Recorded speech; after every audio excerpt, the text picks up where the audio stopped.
I'm sure you've heard by now, but the Maryland resident Kilmar Abrego Garcia was the Trump administration was forced to return him to the United States. They claimed they could never do it; they would never do it. President of El Salvador sat in the Oval Office claiming that he couldn't do it. We can't return him. In any case, the courts forced them to return him to the United States, and now they're pissy about it. And so they have trumped up some made up charges. He was driving through Tennessee with people in his car, so now they're charging him with human trafficking, which is ridiculous. So now he is back in the United States. He's in a prison in Nashville, I believe. So at this point, his lawyers, himself, and his family are asking the federal judge or the judge to not release him from prison because they will just take him and send him to one of these ridiculous torture prisons in the United States or deport him back to El Salvador. So his trial starts in January. They know they have no chance in hell to win that case. So they're probably going to try to snatch him and send him back to El Salvador or to one of these Alcatrazes or what is it, Chrome, where they're forcing people to eat without their hands, just with their hands tied behind their backs. It's disgusting. So petty, so childish, so stupid. You broke the law.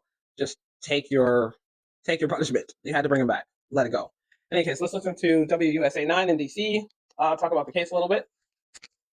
Kilmar Abrego Garcia, in just the last 30 minutes, a detention hearing in a Tennessee court, I should say, wrapped up, and a judge there will determine whether Kilmar Abrego Garcia will be released from custody as he awaits trial for a human smuggling case. Rafael Sanchez Cruz is here with us in the studio. Rafa, so Abrego Garcia could have been released or could be released as early as today, but we've got to wait to find out where we are in this process. Well, Leslie, and in just the last half hour, that Tennessee judge said he will not be making that decision today, and that decision actually won't be made this week. He says he needs time to consider what he heard today. Meanwhile, here in Maryland, a federal judge is expected to issue an order on what the Trump administration must do in case they try to deport Kilmar Abrego Garcia again.